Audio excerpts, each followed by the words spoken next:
Hello, I'm Lana McAra, and welcome to Now It's My Turn, where the 50-plus woman awakens her spark and enjoys her life, right here on YouTube. And we are so excited today to have a special guest with us. Not a woman, not 50-plus, but hey, the topic is so applicable. I'm totally open to anyone who can bring us some good information. We're coming to you from the greater Philadelphia area. We're here every Friday afternoon. And our purpose each week is to open the door for the 50-plus woman to live a life she absolutely loves. Today's 50-plus woman is vibrant, alive, filled with passion, purpose, and she's a powerful force for good in the world. And we are here to unleash that power by breaking through social programming to say our best years are still ahead. We're not half done. We're just getting started.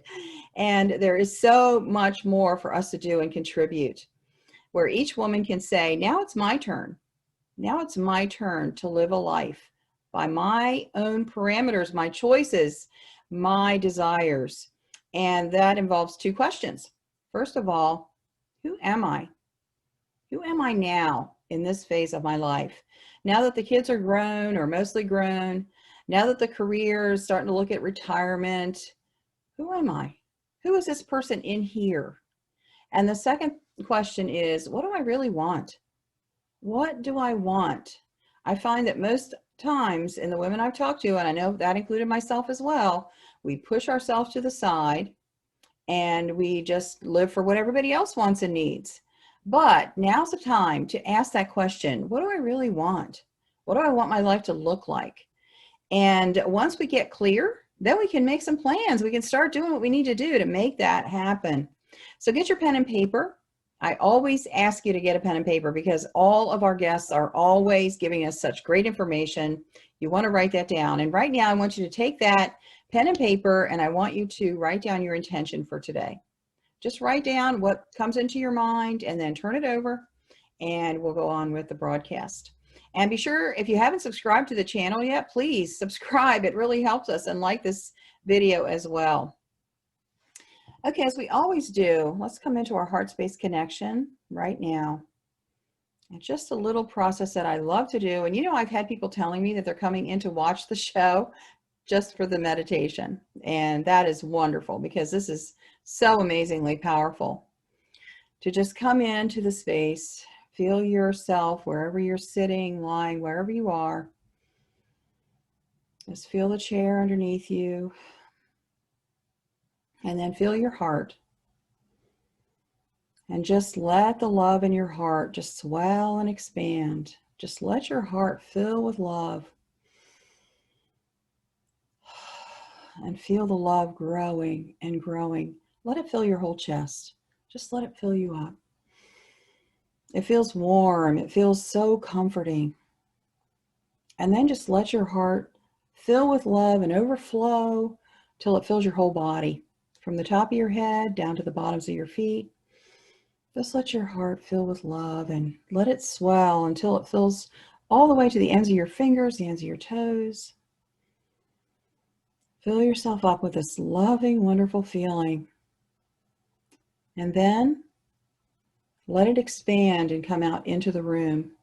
And just imagine that you're filling your whole room with love, from the ceiling to the floor, from wall to wall. Just fill your space completely with love. Wow, it feels so good. And now fill the whole building, from the roof to the basement, from side to side, whether you're in an apartment building, a house, wherever you may be. Fill the whole building with love. Just fill it up.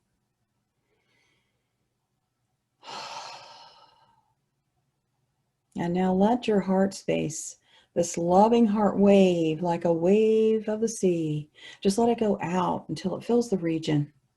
Just imagine across the housing developments, the medical facilities, the schools, just let your love just spread. You know, a lot of times when we do processes here on our show, we use imagination games because the brain can't tell the difference. But this is not imagination. The Heart Math Institute tells us they've measured it with their instruments.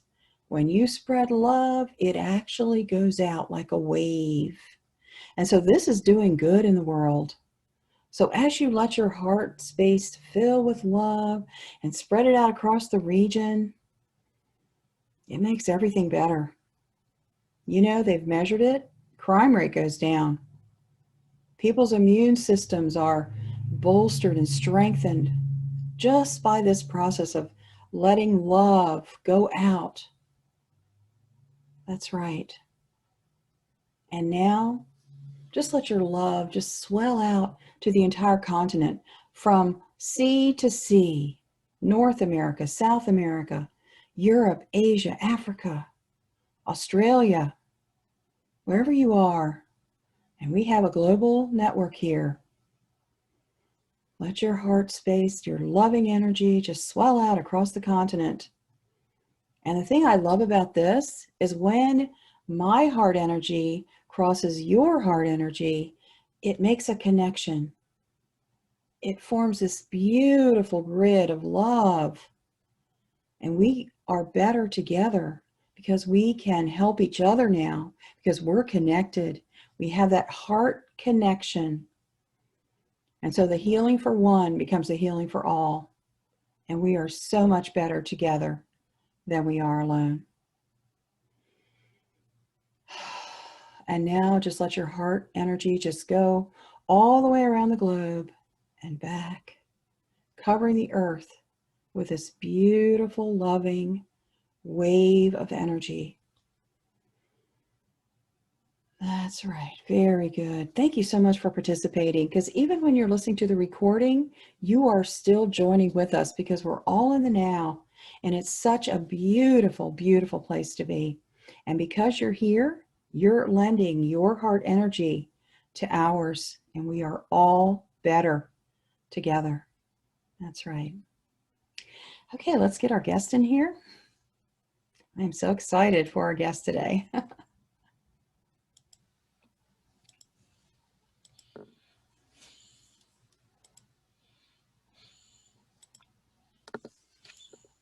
Hello. Hello. Welcome. Yes, I'm so it's a pleasure being here. Wonderful, wonderful exercise. Oh, thank you so much. Coach A.M. Williams is a results coach who helps experts transform their expertise into high leveraged offers. Owner of A.M. Williams Coaching Company, LLC, he has coached and trained executives, lawyers, doctors, recording artists, other coaches, and consultants over the past 10 years from a bed-bound state. Since his diagnosis of incomplete paraplegia, extreme weakness in the legs, Coach AM has discovered the gift of challenges and mastered the art of transforming adversity into your greatest advantage. Author of best-selling book, Resilience, Turning Setbacks into Comebacks, his syndicated radio show, Yes, Go, broadcasts into 300 radio stations in the UK and North America each month. His magnificent obsession is helping high-performing professionals and entrepreneurs use leverage to create the life they want. And for more information, you can go to coachamwilliams.com. Welcome. Well, it's a pleasure to be here. So tell us a little bit about how you got started with your coaching practice. How did it all come about? Well, it simply starts out, I was in a banking career. I was 27 years old,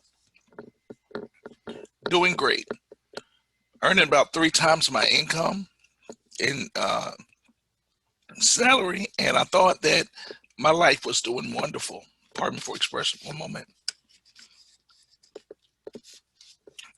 Had something in my throat. So I thought I was doing great. And then one day life handed me a card and told me, you got cysts on your spine and you could be dead in 10 days. So I tell people, here's my story. I had a great career. I was doing fine. When I was 28 years old, they said I had a cyst on my spine. I almost died, but it was the best thing that ever happened to me.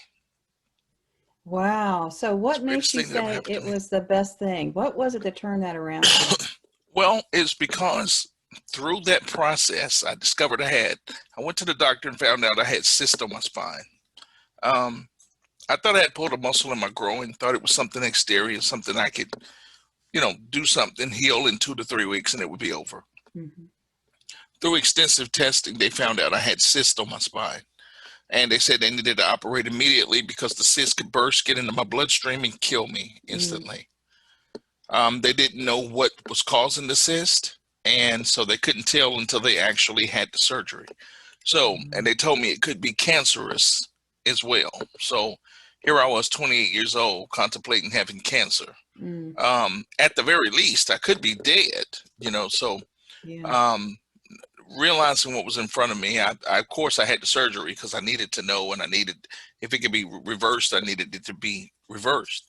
They were able to remove one cyst from my spine, but the other one sat behind the spinal column. So if they would have removed it, they would have ruptured my entire spine, and I would have never even been able to sit up, much less walk again. And so I called that one the teacher. That was the one that says, I'm going to be here a while. Show you some things in life. And of course, with that process of having that cyst there, they had to put a shunt in it to drain the fluid from it, with aspirations that the cyst would one day completely drain itself and dispose of itself. So in that process of having that, I was actually able to come out of the hospital in 3 days. I had gotten back to progressively walking with a cane, but I wasn't doing it the correct way. And so I was compensating in my body for muscles that were not activating when they should. And I ended up doing more harm than good. 1 year later, I ended up back in the hospital. That was around 2000. And they told me that the shunt had come out of the cyst, and it threw my gait off completely. And I had a ton of scarred tissue. So they had to have a second surgery and pulled out all the scarred tissue, replaced the shunt.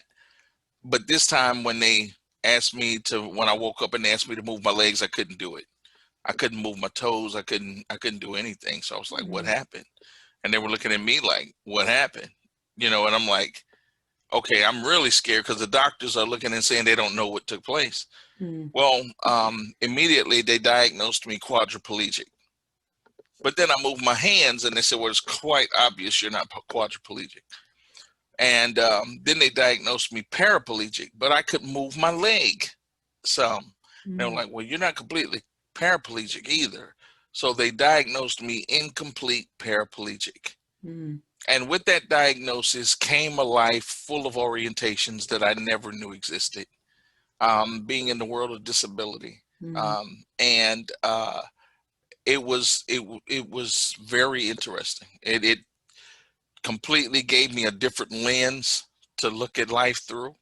I ended up having to let go of the position I had with the bank. I could no longer fulfill the position. And so I ended up losing about 90% of my income and 95% of my friends. They backed away. They didn't know how to handle it. But it was in that period of time that I began to learn more about myself. I was mad. I was mad at God. I was mad at, everything that happened. I had a relationship that went south and they left. Everybody was leaving and I didn't understand why. So one day I decided, I'm not going to allow this to continue. I'm not going to stay in this place. I need to know what really happened. And in that process of doing so, I began to hear a voice in my head telling me that something in your life could be leveraged to create something you want. And I just heard that. I'm like, where is that coming from? Where's that coming from? And it's like, something in your life could be leveraged to create something that you want. And so I'm like, okay, I'm a strong man in my faith. And so I said, okay, God is trying to tell me something. And so in that process of going through that, I would go into therapy. I was in the hospital. I would go into physical therapy and I would watch people do exercises to do simple things like raise their hands above their head, or even something as simple as stretching your arms out. Mm-hmm. Stretching your arms out to just grab something, sitting down and standing up, walking over a surface that wasn't flat. And the time and the attention that they had to give to such activities was mind-blowing. Mm. It was mind-blowing. And I just started to encourage them because I'm like, they're giving it everything they have to do things that we take for granted. Yes. And I just began like, yes, you got it. And then when they were taking steps, I would, come on, you got it. I'm right here. And, I'm like, these are other patients. I'm not even with these people. Mm-hmm. But I just saw it and I couldn't help but to just keep encouraging them. And one day somebody told me I'm a great coach. I did not know what I was like. No, I played sports, thank you, but I'm not a coach. They said, no, it's not a coach, not a sports coach. You're a great life coach. You're a great motivator. I didn't know what a life coach was. So I went back to my room, pulled up my computer and looked it up online. And I said, you know what? I think I'd like to do this. And I took a certification and became a life coach.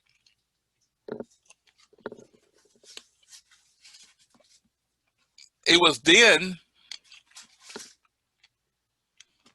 I said I need to get the word out. Pardon me. I said I needed to get the word out about what I'm doing.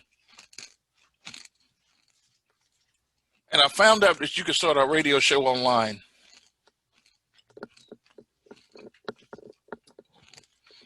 I got the software. I got the program downloaded. Mm-hmm. And I created my own radio show online. And I would get on there for 20, 30 minutes a day. And I would just be talking. And I was really trying to encourage myself, but I was speaking into the lives of other people. And in the process of doing so, people started locking in and they started tuning in and they started asking me questions. And then when I told them I was a life coach, they started emailing me and asking me what my fee was. I'm doing all of this I'm doing this all from a hospital, in a hospital bed. So I'm like, clients, what?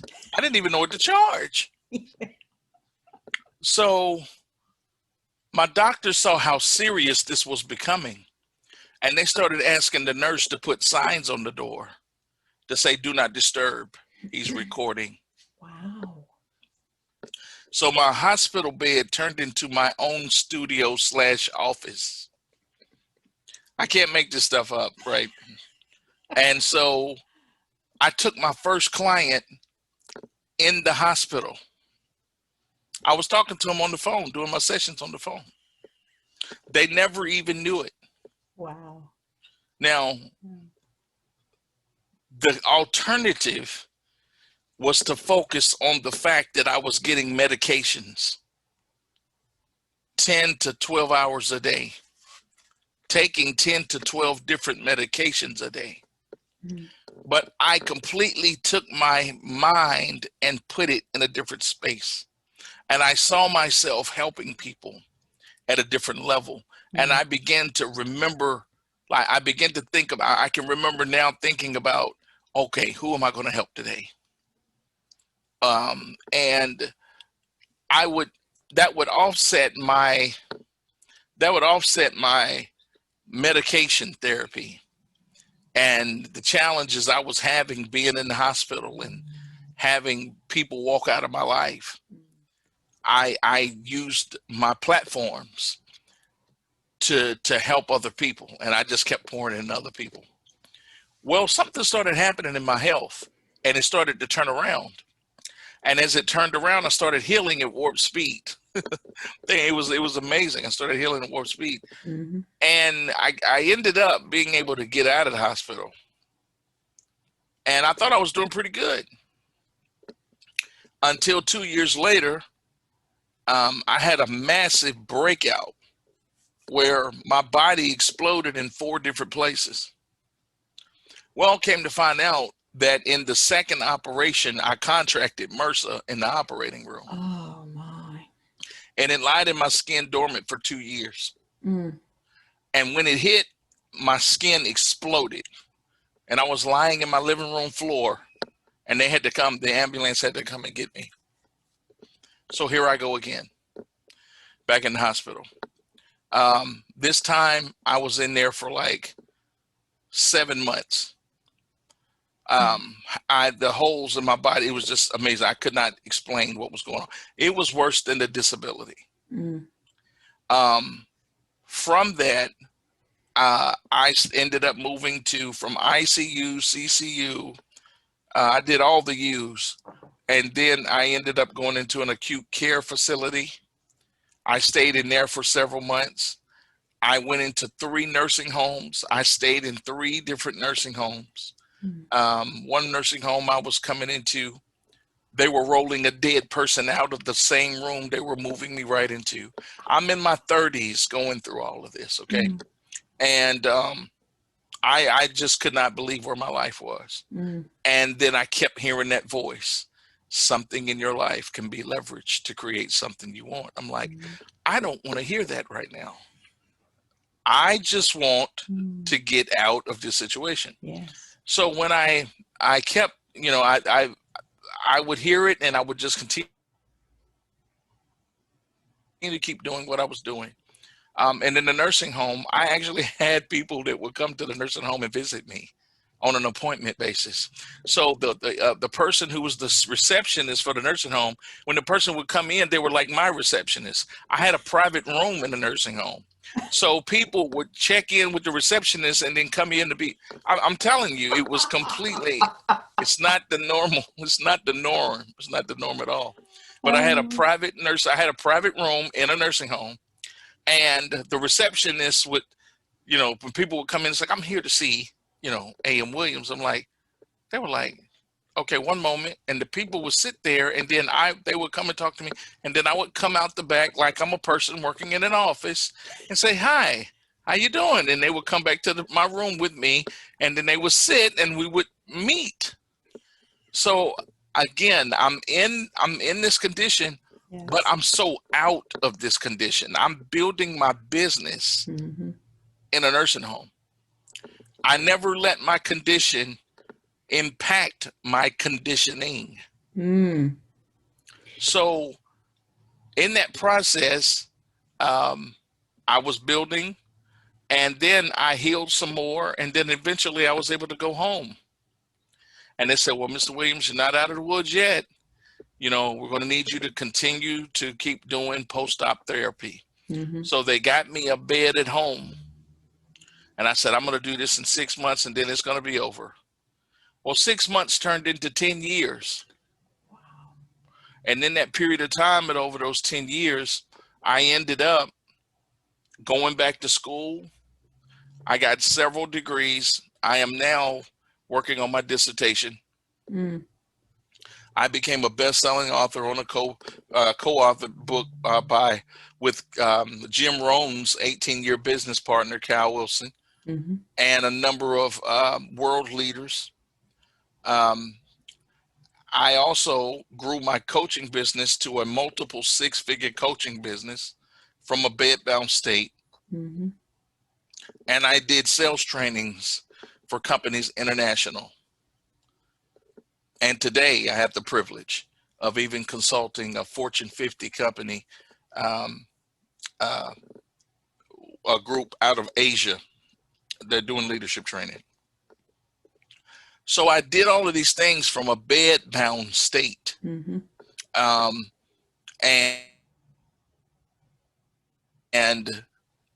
I began to hear that voice more and more, something in your life could be leveraged to create something you want. And it really got to start annoying me. because I, as an unconscious competent, I was doing exactly what the voice said, but I didn't understand it until one day I met a mentor, and he came to me and he simply asked me, what is the gift in your adversity? What's the gift in this? Because in that process, as a person with disability, people treated you drastically different. Yeah. But I kept saying, what is this about? Well, when we challenged me with what's the gift in this, I went back and read Think and Grow Rich, Napoleon Hill, and he said, with every adversity brings with it the seed of an equivalent advantage. So now I started to look at it as adversity as a teacher. And it was there to teach me something. Well, when it teaches you what it needs to teach you, it goes away. So I began to look at this and saying, what is this thing here to teach me? And the answer kept coming back up. Something in your life could be leveraged to create something that you want. I said, oh, okay. So all I'm doing is leveraging. When I discovered the truth about who I am, I went on a tremendous path of self-discovery, being homebound, discovered the truth about who I am and what I have the power to do, and therefore emerged leverage. I had the ability to leverage my story. I had the ability to leverage my skill sets. I had the ability to even leverage my adversity to help other people, and in return, be able to create more of the life that I want. And so now here I am, on the verge of cracking through the 7-figure mark in my own business, having done it from a bed-bound state for many years. I've consulted, I've coached professionals from various ends, to coaches, to other consultants. I've had the pleasure of mentoring, training, and working with them for the last 15 years. And now my body has completely healed, and I'm doing therapy to get back on my feet and start walking again. Wonderful. Wow. So that's the cycle. Yes, Of it all yes, turning yes. around. But when I learned the lesson, the wounds, they healed. When I learned the lesson, now I'm at a place where I can start pushing weight back through my legs and practice standing and walking again. Wow. So, but I would have never accomplished the business. I would have never created the radio show.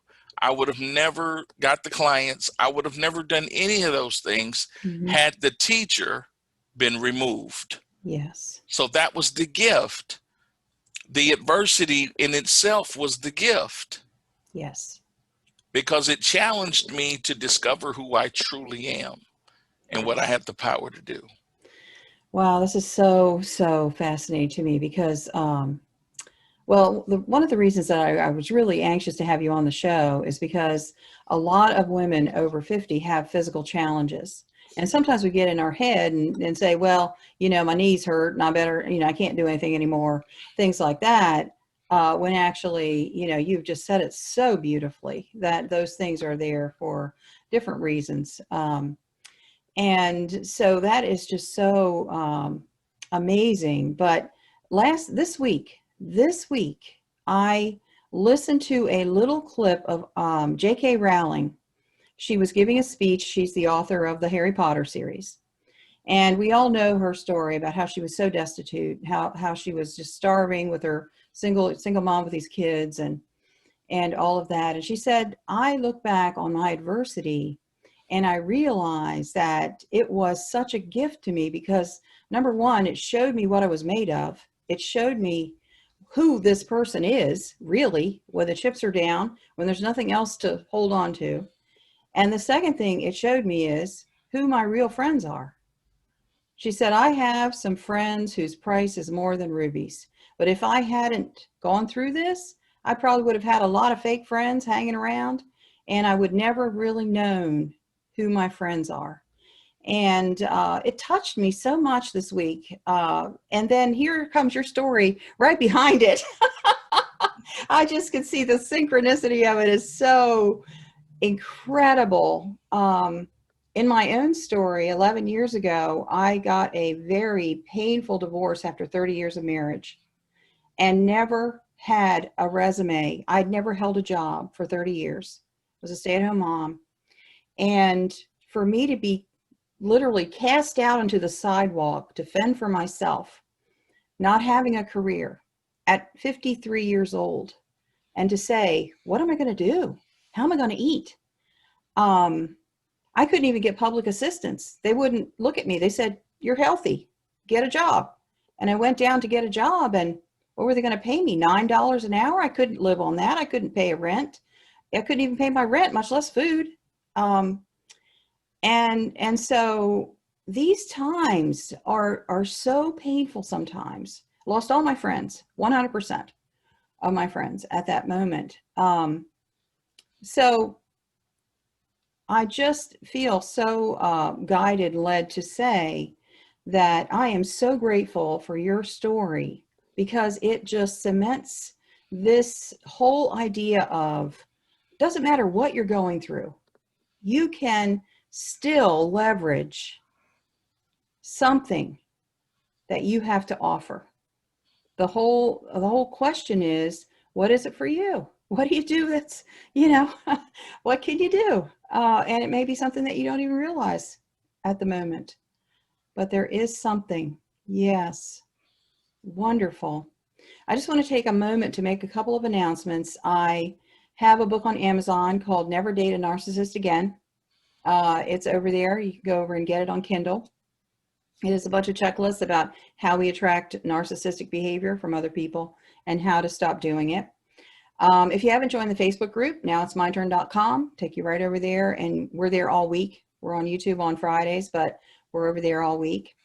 And we are starting a brand new venture called the Collective Healing Channel. And my daughter and I are joining together for this. We're co-hosting a once a month meeting. It's a membership where we come together and do healing meditations.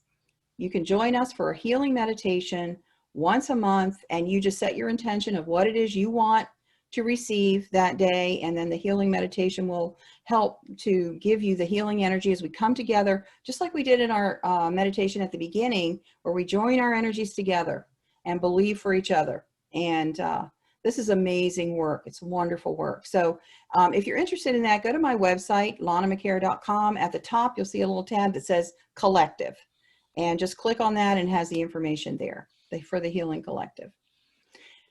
Okay, so as we come back to our interview, you have a saying that I want to explore for just a few minutes, as we have a few minutes left here. How do you make it to the top when you can't even climb the stairs? Yeah, that is, how do you make it to the top when you can't take the stairs? When you can't take the stairs. It's the whole notion of, we all have goals. That's the common thing between us all. We all have goals, and the process that it takes to get us there is where it's common, whether it's business or professional or personal. The commonality are the steps we have to take to get us to where we want to go. However, sometimes life will come along and present something to you that will literally knock you to your knees, that will make you feel paralyzed in your potential. Something so significant that it alters the course of your life forever, and leaves you with no other journey than the journey, the dark path of change. When that happens, the question becomes, how do you make it to the top when you can't take the stairs? And so actually, that's a book of mine that's coming out at the beginning of the year.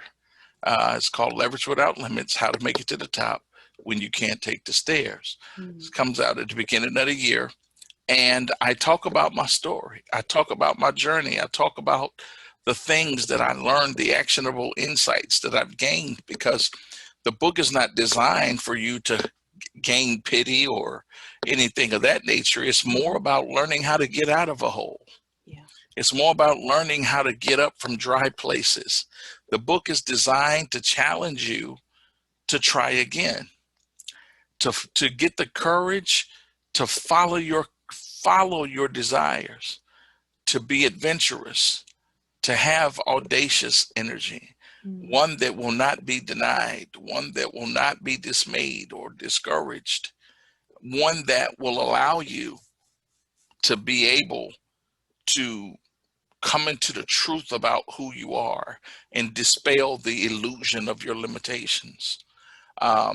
My whole life represents growth opportunities, just the various growth opportunities that I explore. And so I share those things in this book. When it comes out, it's just filled with all kinds of insights to show you how I navigated it. And people have taken things when I speak, whenever they attend one of my trainings or I'm coaching, they always are able to grab an insight, even with the radio show, to grab an insight about something I say that sticks with them and says, you know what, that's the one thing that you said that really sticks with me. And I know that's where I need my next level of growth and development. Yeah. And so I'm thankful for that. It's an opportunity. It's a pleasure to be able to have the opportunity to speak into another human being's life and then impact it in such a way that would put them on another track to achieve the same goal, but they get the courage to do it. It's a pretty amazing opportunity to be able to do something like that. Absolutely. That is just so life-changing to realize that we do have things to offer. We just don't Yes. see them in ourselves. Yes. Yes.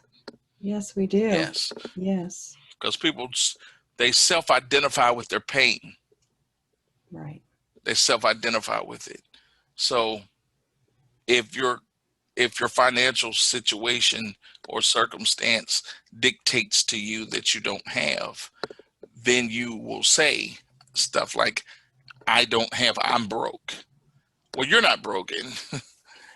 You're not broke. It's the notion of I don't have a thing. You're self-identifying with it. And we're so much greater than that. We're so much greater as resources, as individuals. In essence, who we are, we're limitless. Yes. We are limitless. We sure are. Yeah.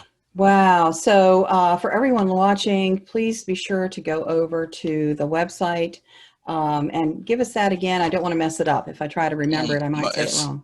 Just CoachAMWilliams.com. CoachAMWilliams.com. And we're going to have that in the comment, in the description box below as well. And yeah. Well, thank you so much for being with us today. Wow, this has been absolutely inspiring and amazing. When your name came across my desk, I got that ping, you know, like this is someone you really want to have on the broadcast. And I'm just so grateful that we did connect. Thank you so much. Well, it's been a pleasure being here with you. Thank you. And for everyone watching, if you want to download the free video, Throw Away Negative Thinking in 7 minutes or less, just go to my website, lanamcara.com. It's free there. You can put it on your phone. And every time those nasty thoughts come into your mind, you just listen to that in 7 minutes. You can throw it away. And while you're over there, click the tab that says Collective and take a look at the Healing Collective. Don't forget to like the video and subscribe. Thank you so much. Bye.